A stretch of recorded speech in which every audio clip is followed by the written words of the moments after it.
he'll get to the 15, right at the 15-yard line.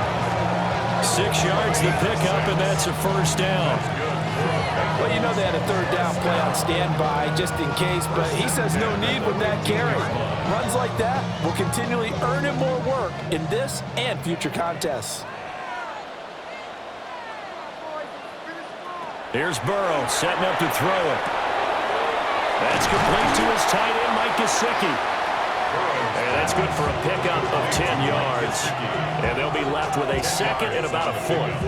Charles, he's now over 400 yards passing in this one. It feels like he has a zillion completions.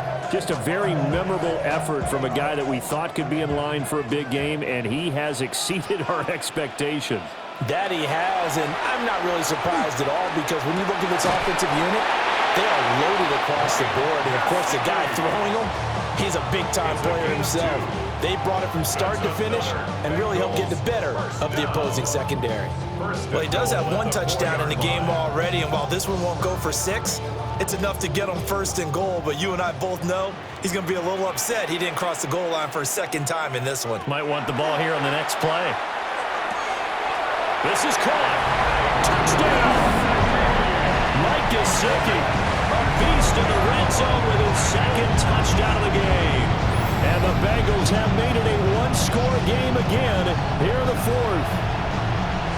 So how about that for an answer? They get the touchdown there, and it's back to a one-score game here in the fourth. And that's what these guys have done all game long because they've scratched and slashed their way to stay in this game. And by now we should all realize they're not going away. Now the pressure again swings to their defense because they're going to need to find some way to get the ball back.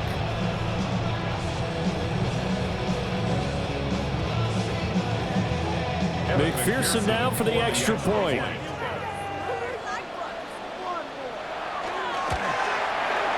And the lead is down to a field goal now. So that one a pretty time-consuming 10-play drive. And it all concluded with a touchdown pass to the tight end, Mike Gesicki.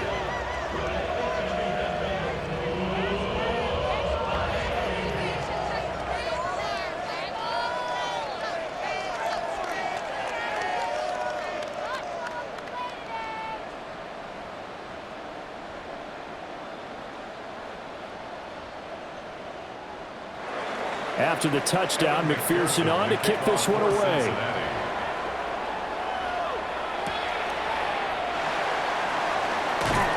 And he brings us out past the 20 to the 24. The Buccaneers offense and Baker Mayfield set to take over once more. And he has been masterful so far in leading this offense. He's kept the mistakes to a minimum. He's been on point with his passes. And he's generally been one step ahead of this defense all game long.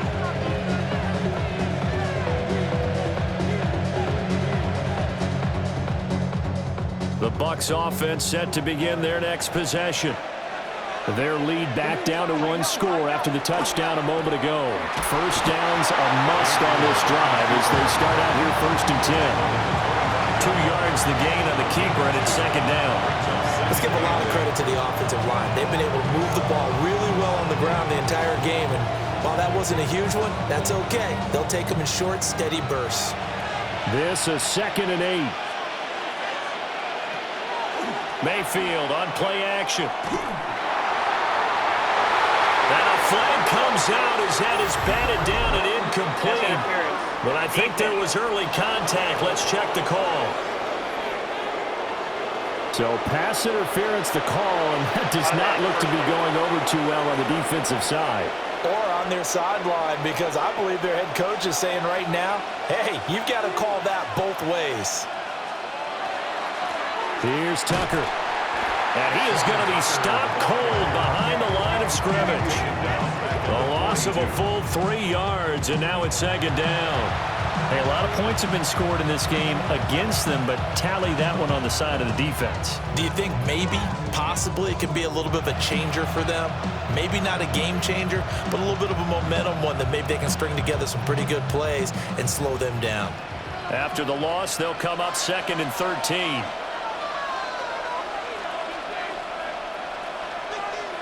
Here's Mayfield. Looking middle, and he finds McMillan. And he's taken down inside the 30. First target, first catch, and a first down. Tell you what, he's been able to put the ball in some tight spots all game long. That throw, no different. Yeah, a lot of people would call it a gutsy type of a throw. I think he looks at it as, I can do it. So it's not that big of a deal to me, and I'm going to keep firing. They run behind center with Gainwell. And he is met in his tracks behind the line of scrimmage. 2 yards the loss, 2nd and 12. When this offense gathers to watch the tape, they're going to like a lot of what they saw. They put up big numbers, but they might fast forward through that last play. Oh, there won't be any fast forwarding, partner. I've sat in those sessions before. You end up spending more time on the bad plays than you do on the good ones. It's just the nature of coaches. But I know sitting in that room, when you've had a big game, the night that they've had, you don't want to hear that. You just want to focus on the good stuff. Mayfield. Oh, he's got a man wide open, complete.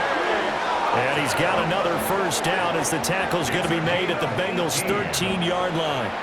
This is something you got to be wary of defensively. I mean, just because they're in the mode of trying to burn some clock doesn't mean they won't pass it. They got good yardage out of that one. Yeah, and really, when you're looking at it, now they've got a fresh set of downs. Look for 2nd down if they want to take another shot and try and loosen things up. That'd be the time to do it. Quick hitter here, it's complete. So he'll be stopped here for no gain. And that will bring up 2nd down. Well, that was a simple throw and catch, but even with that completion, 0 yards gained, so they're behind schedule on down and distance. I think they were hoping to get it to him. He could make a man or two miss, but that window closed quickly. Mayfield now. Quick slant to Otten. They get 7 out of that, so they're left with a 3rd and 3. Well, that tight end position, it just seems to continue to evolve every year in the NFL. Yeah, you're getting really terrific athletes. A lot of them maybe were wide receivers at one point.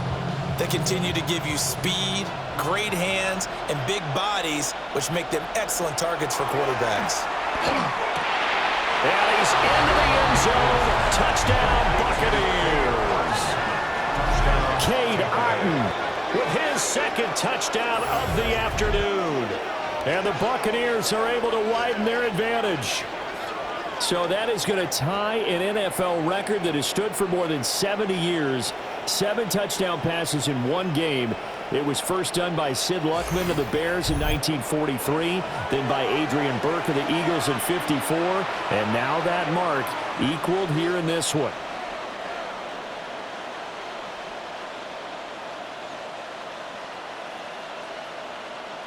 McLaughlin now to add the PAT.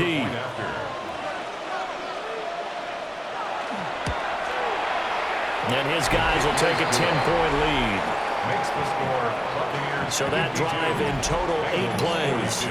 And Cade Otten capped things off with a touchdown grab.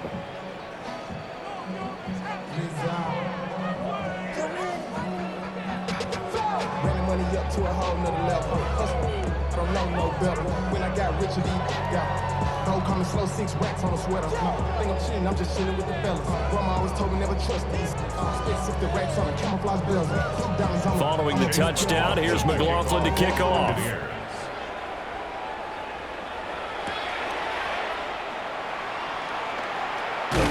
And he'll be stopped up at the 25. Cincinnati's offense coming back here onto the field. Well, that last touchdown we just saw, what an important one. Now it's back to a 2-score deficit for this crew as they take the field here, and they are in desperate need of finding the end zone.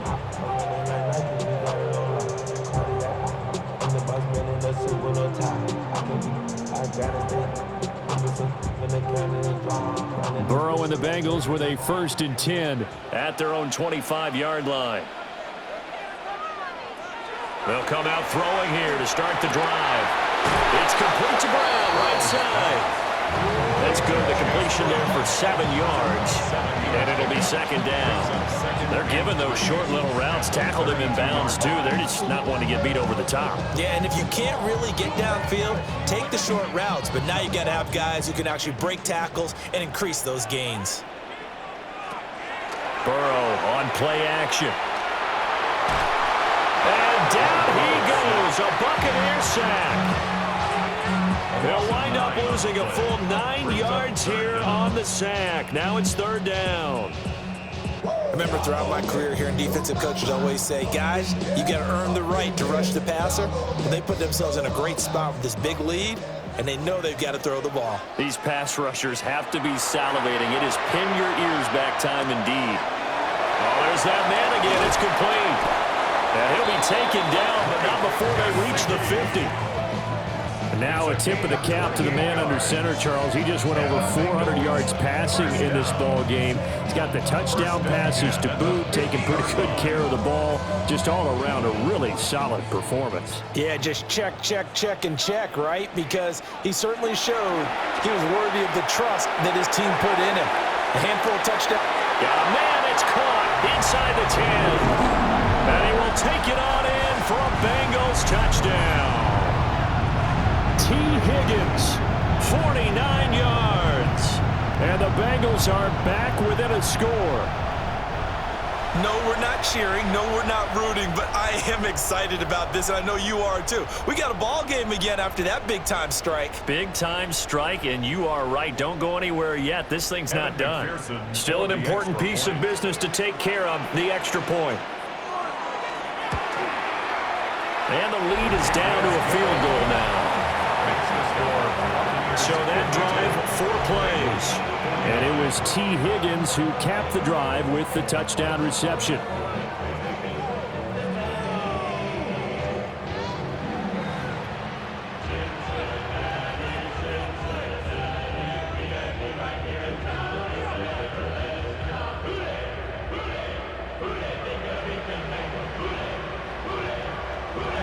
After the touchdown, McPherson on to kick this one away.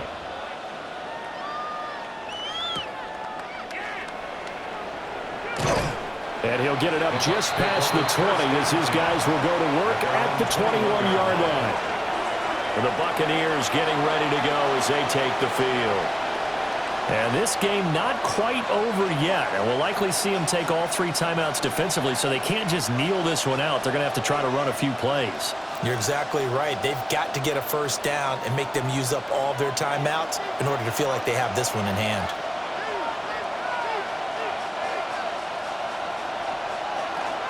We've got to have 2 hands on the football here as they run on first down.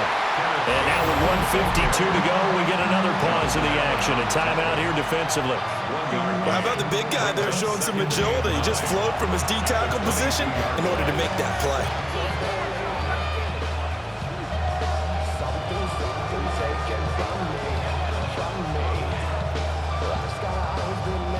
So 2nd and 9, and you'd have to figure just about all 11 probably crashing the line here.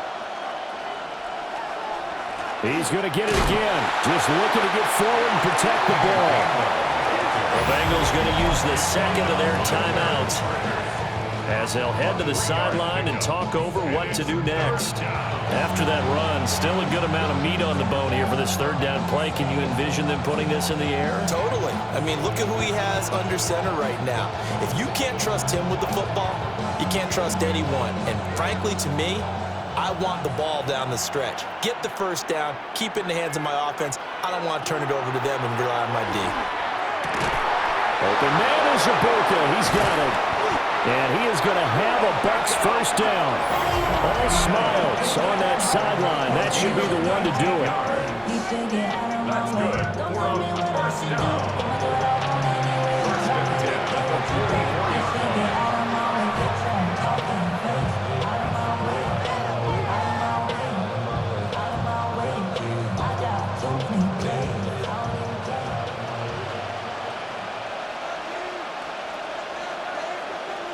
And they take a knee. Yeah, it's fun to kneel down in front of your home crowd, but when you go on the road, that band of brothers attitude, right, just us against the world, and get it done, happier then. I remember a coach at a previous stop telling me, you get a win on the road, doesn't matter the opponent, get out of there like you stole something. And they did in this one. So he'll take a knee here to wrap this one up, and he's going to want to keep that game ball. He was sensational. Charles, normally when you see a group score this many points, it's a complete blowout. But instead, they needed every single one of those in this close, high-scoring affair. And Brandon, I'm still on the edge of my seat after that one, because when you have that much scoring and it still comes down to a one-possession game at the end, that's not something we see very often. And in this case, these offenses, they brought it. The defenses, they're going to need some work going forward. So that'll do it for us. For Charles Davis and all our crew, I'm Brandon Gaudin. You've been watching the NFL on EA Sports. With that, we say so long from Cincinnati.